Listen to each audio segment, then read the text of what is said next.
The Moonlight Purple weapons, just like the Lunar and the Dragon armor sets, they've been officially announced by Ubisoft a couple days ago, and they're going to be arriving in the Helix store on March the 3rd. And thanks to Peda and Ubisoft, we don't actually have to wait that long to have a look at them. So no bamboozling around, let's tuck into the two-handed greatsword first. It's called the Oblivion, and it's described as a weapon that, when slain with it, transports the killed person to nothingness to await Mani's fate. Now Mani is actually the Norse god of the moon, who would ride on a chariot across the sky, bringing forth the moon and the night, but in doing so, he was constantly pursued by wolves, who would eventually catch up with him and devour him during Ragnarok. Now let's talk about stats, and I think they are something to be desired, to be honest with you. When you hit an enemy with a heavy attack, you're going to increase your stack, and the stack target of this weapon is 5. So after you hit a target 5 times with a heavy attack, you're going to reach that threshold, and that's going to put the target to sleep. And as you can see here, thanks to Peda, even if you start hitting the target after he's asleep, the effect debuff does remain active, but that doesn't matter because the attack still wakes him up and cancels that effect. So I think it's kind of pretty pointless, to be honest with you, and that's why I don't think it's a very viable ability at all. You could inadvertently in combat put someone to sleep and then instantly just wake them up again by going on a bit of a combo rampage. But saying that though, aesthetically it is an eye-catching greatsword, and if you do like it visually, then I think it would be a good transmog option for you. Now as for the bow, it's called Daybreak, and it's described as being dedicated to Sol more than Mani. Now Sol is actually the Norse goddess of the sun and is Mani's sister, and just like her brother, she would also ride a chariot across the sky, pulled by celestial fire horses, bringing forth sunlight and the start of the new day by outrunning the wolves, who also chased her. But guess what? They end up catching up with her at Ragnarok and devouring her as well, unfortunately. But back to the weapons, we've got the same slumber effects here on this bow though, folks, but instead of a heavy attack, you're just going to need to hit the target 5 times with your arrows for those 5 stacks to pop up, which will subsequently put the target to sleep. And I kind of see this, again,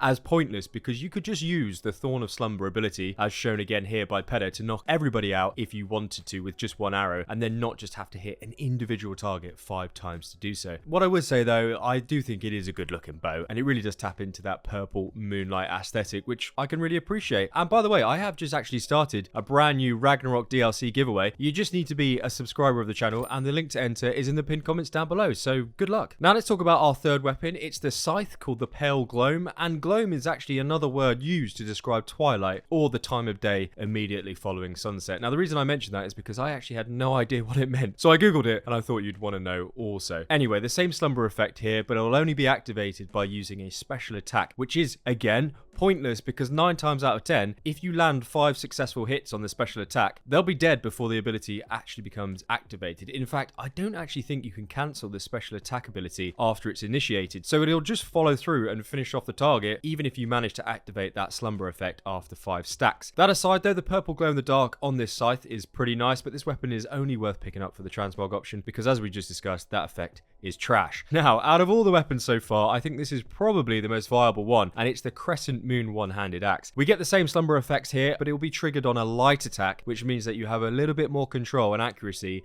if you did want to trigger this effect on the 5 stacks. Now that doesn't mean it's good, because as you can see here, it just cancels it if you actually hit the NPC after the slumber effect triggers. I would just say that this weapon is better than the other 3. Again, I do think it's another solid transmog option for this axe if you do run with them as your main and you visually like this pack, but that's going to be up to you to decide. And very swiftly, if you have enjoyed this video, by the way, or learned something new, and only of course if you wouldn't mind, a very quick like down below, only takes a second of your time, and it genuinely really helps me out, so thank you very much. I also want to say a big thanks to Peda and Ubisoft for bringing us this info. They work really hard behind the scenes, and I'm sure we're going to be hearing from them soon on some Dawn of Ragnarok DLC stuff. So if you haven't already, do click the notification bell to find your way back easily. And I think that's going to do it for me on this video. I am sure I will catch you in another video soon. Cheers for stopping by, and of course, coffee is on me.